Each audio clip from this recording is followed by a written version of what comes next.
Welcome to Double Deal, a series about organized crime in 20th century Boston. The stories of our central character, Richard Tchaikovsky, the criminals, the crimes, and the law enforcement officers who ruled the streets. Nina and I will be your guides through the darkest streets of Boston, telling you the true stories of criminals, crimes, and lies. Hi, everyone. If you've been listening to us over the last few weeks, you'll remember Fats Buccelli, Wimpy Bennett, and the moldy loot found in a cooler. Today, we'll be talking about Fats and Wimpy's life of crime up until their arrest of June 1956, the case itself, and what happened to Fats after his release. Nina, tell us a little bit about Fats. John Buccelli was born in Quincy on September 9th, 1918. It was a pain in the neck, but I finally found his birth certificate. His mother, Maria, seems to have died in childbirth or shortly thereafter because in the 1920 census, 1-year-old John is living with his widowed father, Isidore, and his older sister, who was just coming up on her 3rd birthday. In February of 1923, Isidore remarried a woman named Domenica. She had a young son of her own. They went on to have 2 daughters together. But then, according to FBI reports, he was born on September 9th, 1913. Well, you can't trust the feds, but I did find a draft card on him, and that one has his birth date listed as September 9th, 1912. It's definitely him. He was married in 1938, and his wife is listed as his contact person. He says he was working for the WPA, so maybe the feds were going off of that information. Okay, and what about his criminal career? Well, he's allegedly locked up in Charles Street Jail at the same time as Raymond Patriarca in 1938. The story goes that they became acquaintances there, but they didn't become linked to one another in the Mafia until about 1950. In 1940, he was believed to have robbed the 500 Voters Club in Roxbury. He was indicted on 6 counts of armed robbery in that case, but he seemed to have been wandering around in the Northeast unnoticed. In January of 1947, he was arrested along with James Piccini for running a dice game in Bidden, Maine. Why do we always have wise guys in Maine? It makes no sense to me, but like you always say, all roads lead to Maine. Mm-hmm. Maine didn't know about the indictments, though, so they released him. And when the prosecutors in the Brinks case were trying to beat the clock on the federal statute of limitations, they convened a grand jury, and Fats testified. How do you have a man with an open indictment testify and then you let him go? Look, nothing in the Brinks story makes any sense. Don't get me started. So Fats was picked up again in April of 54, along with Philip J. Sanders of Queens, New York. They conned a shopkeeper out of $30,000 in a horse betting scheme. Fats was arrested while the shopkeeper was handing him $3,600. This time, the New York City police held him without bail until the Boston Police Department could question him. But once he was back in Boston, he was free to roam the streets again. According to the 302s from the wiretap at Raymond's office, Fats was a lieutenant under him and was controlling illegal horse race betting, loan sharking, and bar boot games in the Boston area. Supposedly, Raymond would come to Boston in those days to collect his cut. Do you buy that Fats had that much power? I think it's exaggerated. I do believe that he had that much pull in narcotics, though, particularly heroin. He was later convicted in April of 1958, along with others from New York, in a $20 million drug trafficking ring. Think about that much money back in 1958. It's insane. Nuts. So we'll get back into Fats a little bit later. Do you want to start talking about the moldy loot? Before we get into the moldy loot, let's give a little bit of a background on Wimpy. We will only be covering Wimpy up to the moldy loot arrest. There's so much to Wimpy's story that we'll be covering later in the season. Nina, what do you have about Wimpy? Edward Albert Bennett was born on January 1st, 1919 to William F. and Flora Bennett in Boston. He was the youngest of 8 kids. By 1940, he was living in the South End and running Pat's Smoke Shop on Washington Street. He enlisted in the Army on December 17, 1941. On July 29, 1942, Wimpy married Frances Varesco in Michigan. You know we're both related to Wimpy. Distant cousins. But you're the lucky winner of the family tree competition this time. I guess we should explain that we're both genealogy junkies and we have some geeky competition going to see which one of us is more closely related to random people. This is one that I was not hoping to win. Well, better you than me, but Wimpy was also a direct descendant of William Brewster. Think about that Mayflower crowd. He should have been in the social register and not in the can. Well, neither of us can lay claim to that ancestor yet, but why was he called Wimpy? Back in those days, White Castle was a popular burger joint in Boston. Popeye was a popular cartoon, and one of the characters was named Wellington Wimpy, who would say, "I will gladly pay you Tuesday for a hamburger today." Wimpy ate those damn steam onion-riddled burgers every single day, hence the nickname Wimpy. Well, I did a little digging because I wasn't familiar with the comic. Wellington Wimpy was described as, quote, a soft-spoken, romantic, intelligent, and educated, a lazy coward, a miser, and a glutton. He's also a scam artist and also a tramp, but pretends to have high social status. Besides mooching hamburgers, he also picks up discarded cigars. How apropos. All right, tell us about Wimpy's war service. So Wimpy was a private in the Air Corps and was awarded the Distinguished Flying Cross for his service. After he was discharged, he returned to Boston. How exactly Wimpy found himself entrenched in the Boston crime scene and eventually aligned with the McLaughlin brothers is unclear, but his older brothers were also involved in the rackets. I do know about the boosting, though. I remember overhearing stories about Wimpy and his booster pants. I was little and I tried to imagine what that outfit had to look like. This kind of crazy combo of either oversized overalls or pants with some sort of bungee cord thing tied around his waist so he could expand it in order to tuck in all his little stolen goodies. I can imagine it. So, you'll recall from episode 3 that Wimpy was held in contempt for refusing to testify at the Brinks grand jury in December of '52. He was eventually released, though. He was in Charles Street Jail in 1949 along with Fats, but I couldn't find what the case was or if they were co-defendants. Wimpy and Fats shared an office at 617 Tremont Street in Boston. The name of the company was B&P Construction. Wimpy originally owned the building but sold it to John Hindio. We'll get into Hindio's story shortly. The office was remodeled the month before. 2 events led up to the search, the first being the arrest of Jordan Perry. Oh, this is another one of those stories that makes me crazy. Jordan Perry and his many aliases. Robert Agara, George Gregorio, Alan Gregory, Francis F. Mirny, Thomas Ballou, and David Zalafsky, just to name a few. Back in 1953, Perry was picked up for passing bad checks in Toledo. He was sent to Lewisburg, Pennsylvania. Stanley Gutierrez was locked up there at the same time. Perry was paroled in July of '55, but a warrant had been issued for his arrest again in January of '56 because he was a suspect in a $7,500 payroll holdup. The other odd thing about the story is that a man named Thomas Ballou was picked up in May of '56 for harboring Richardson and Flaherty. The 2 men were holed up in a Dorchester apartment trying to avoid the Brinks trial. That story is coming up in a few weeks. On June 3rd, 1956, Perry was picked up in Baltimore when he passed a sticky, suspicious-looking $10 bill. The owner of the arcade called the police, who showed up to find Perry still there. After searching Perry and his hotel room, the Baltimore Police Department found $4,635, and the money was identified by the serial numbers to be from the Brinks heist. Perry told the police that he found the money in the foundation of a house he was repairing in South Boston. But he soon changed his story and told the authorities that Fats and Wimpy gave him the money and told him to go spend it. During questioning, Perry told the feds that he was in business with Fats and Wimpy. He stated that on the evening of June 1st, Fats asked him to rip a panel from a section of the wall in the office, and when the panel was removed, Fats reached in and removed the cover from a metal container. Inside this were packages of bills which had been wrapped in plastic and newspapers. Fats told Perry each package contained $5,000. "This is good money," Fats said, "but you can't pass it around here in Boston." Perry claimed that Fats told him the money was from a swindle and offered to pay him $5,000 if he could pass out $30,000 of the bills.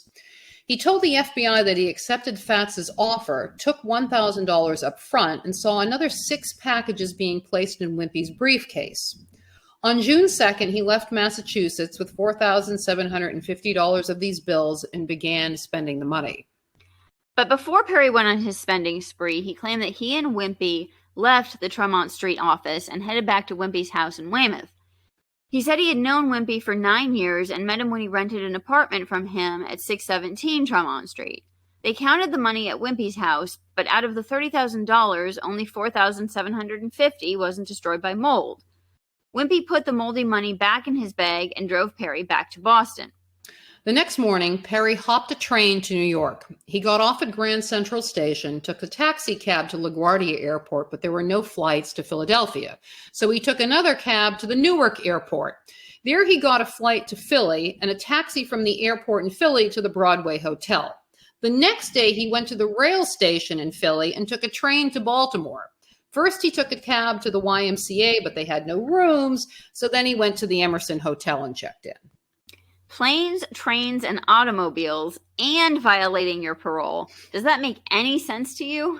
The entire story makes no sense. I could see if he told Perry to go buy gold or something that could be sold to recoup some of that money. But what the hell can you hawk from an arcade? What was the point? They would have been better off burning it. Why take that risk? Exactly. What would Fats and Wimpy benefit from that? And how was it that the money Perry had in his possession was normal, but all the money they found in the wall was rotted and covered in mold, sand, and bugs? I have no clue, but this information came from the initial questioning of Perry by Special Agents McNamara, O'Brien, Martin, and the Boston Police Department Captain Wilson. So the following day on June 4th, a CI, who we only know as T1, informed Special Agent Weaver that he could find some of the money from the Brinks heist at 617 Tremont Street. A search warrant was issued by Judge Elijah Adlow. Warrants were also issued to search a pool room owned by Wimpy's brother Walter, Wimpy's Weymouth residence, and Fats's Brookline apartment. Special Agents Rico and Brick questioned Wimpy and remained with him until Detective Egan of the BPD arrived with the search warrant. Special Agent Keogh, while being observed by Rico, Brick, and Hargett, removed a 4-foot by 8-foot wall panel in Buccelli's office and found a cooler containing $57,732. All of the money had been wrapped in newspapers published in Boston between December 4th, 1955 and February 21st, 1956. The other searches were a flop. Wimpy was arrested on the spot. Wimpy was brought to the DA's office and questioned by Special Agents Ferroli, Larkin, and Kehoe. He denied any knowledge of the money found on Perry. In the meantime, Fats was under surveillance by Special Agents Boland, Giard, and Kane. While he was dropping off one of his sons at 16 Tremont Street, BPD Detective Thomas Berry approached him and asked him to come with him. Special Agents Giard and Kane accompanied them to the DA's office. Buccelli was questioned by Special Agents Larkin, Frizzoli, and Keogh. During the interview, he admitted to knowing Anthony Pino because they were in jail together, but denied knowing anything about the money found in the office. They were all indicted the following day for accessory, receiving, and possession of stolen property. Fats and Wimpy were held on $100,000 double surety. Perry was held without bail. Yeah, well, probably because he was in violation of his parole. Hello. So the feds found the carpenter who remodeled the office. The carpenter's records show that he remodeled the offices in April of '56 per Fats's specifications. The conclusion was that the moldy loot could not have been hidden behind the wall panel prior to April. On June 5th, the grand jury returned a 22-count indictment containing 66 charges against Fats and Wimpy. The same day, Special Agent Kehoe and Boston Police Detective Cornelius Fitzpatrick interviewed John Hindio, who purchased the building from Wimpy on November 9th, 1955. Hindio told them that on February 11, 1956, he leased the basement offices to Buccelli for $100 a month. Shortly after that, Fats approached Hindio and told him he wanted to remodel the offices and asked him if he knew someone. Hindio recommended someone named Jerry, who gave Fats an estimate of $90 for the labor. Fats told Hindio that what he wanted, and Hindio procured the materials. The materials were received on March 29th, and the work was completed on April 4th. Buccelli paid $90 for the labor and another $96.46 for the materials, all in cash. As for Hindio himself, there isn't much out there about him except for the property records and an article from 1977 about his grocery store closing in the South End. Big John, as he was called, was heading back home to St. Clair, Pennsylvania. That was another strange situation. Neither of us could find a birth record, a census, a birth certificate, or a death certificate. In the FBI report, his birth date was listed as March 7th, 1908. But it's like he didn't exist before coming to Boston, supposedly in 1944, and he doesn't exist after. And there's nobody else in the entire United States before or since with his last name. Also, he was listed as operating a toy store out of the 617 Tremont Street location, but Perry said the toys belonged to Fats. I personally think it was a deep cover. Which government agency he was working for is probably something else we'll never know. No shortages of mysteries in this story. The only records of him are the residence listings from Boston. In 1962, 63, and 64, a woman showed up at his Dedham Street address. She was listed as Catherine Hindio, widow of Samuel. Then poof, she was gone. There are no other records. Let me get back to the carpenter. Gerald Lavoie was interviewed on June 6th, and his statement lined up with Hindio's. Lavoie did state that he thought Bennett had nothing to do with the office or the remodel work. Wimpy was there several times while he was working, but the only conversation was Lavoie asking him what he thought of the work and Wimpy's response of, okay. Then the feds went to Payne's Furniture to inquire about purchases made by Fats. Oh, I miss Payne's. I had an emerald green chaise longue from there. It was gorgeous. No one cares about your furniture memories. Well, I do. Okay. So what did they find? Roughly $1,200 of furniture, but most of it was for his girlfriend Joyce, except for a bachelor's chest in the office. On June 7th, the grand jury returned an additional 48 indictments against Wimpy, Fats, and Perry. Wimpy and Fats were charged with receiving $55,000 and Perry of receiving $30,000. All three were indicted on conspiracy to receive stolen goods. Fats and Wimpy were arraigned on June 8th. Perry was returned to Boston and arraigned on June 20th. Well, don't forget about the $500 bill story. Oh, man, I actually almost did. Okay, Perry said that on May 30th, Buccelli gave Perry a $500 bill to break for him. Perry approached Mario Mastro Totoro to make change for him. Mario went to the Union Parks bar, my old neighborhood, and asked the owner, James Moses, to take the $500 bill off his hands. James asked his wife to go to the bank with the bill. Badia Moses deposited the money in her personal bank account, and James passed it off to Mario and Perry. Special Agent McNamara questioned the Moseses and the bank manager.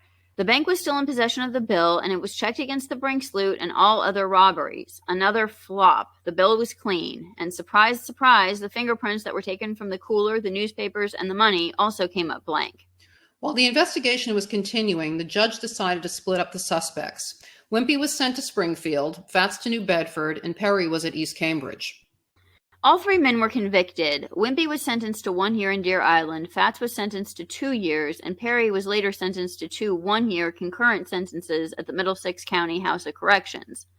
But in May of 1957, Fats and Wimpy were cleared of being accessories after the fact. Later that year, Fats dropped a lawsuit against the Alert Trading Company. He was suing for unpaid commissions on coal sales he had made in New York City. While Fats was serving his sentence and suing his former employer, he was indicted along with 14 others on narcotics charges. As we mentioned earlier, he was believed to be part of a $20 million drug smuggling ring based out of New York. One of his fellow co-conspirators was Maffei the Miner. Joseph Maffei will have his own episode later in the season. And it's going to be great. Oh, yeah. So Buccelli was sentenced to 5 years on April 25, 1958. This was just shortly after his release from Deer Island. He was allowed to remain out on bail pending his appeal, but on June 19th, Fats was found dead in his car on Tremont Street. He had been shot twice in the back of the head at close range. The authorities thought that it was someone sitting behind him in the car. His death was listed as the 8th fatality linked to the Brinks heist. And that's where we're going to leave you today. If you want to find out more about Fats's murder, you're going to have to continue listening to future episodes. Next week will be our first episode about Dad, the central person of this podcast. Maybe you'll hear more about Fats in that one. Hey, Fats was killed on Richie's birthday. What is it with you guys and crimes on your birthdays? You've got me, and you already asked me last week. Well, thank you all for listening. If you like our shows, please share them with your friends and on social media. Bye.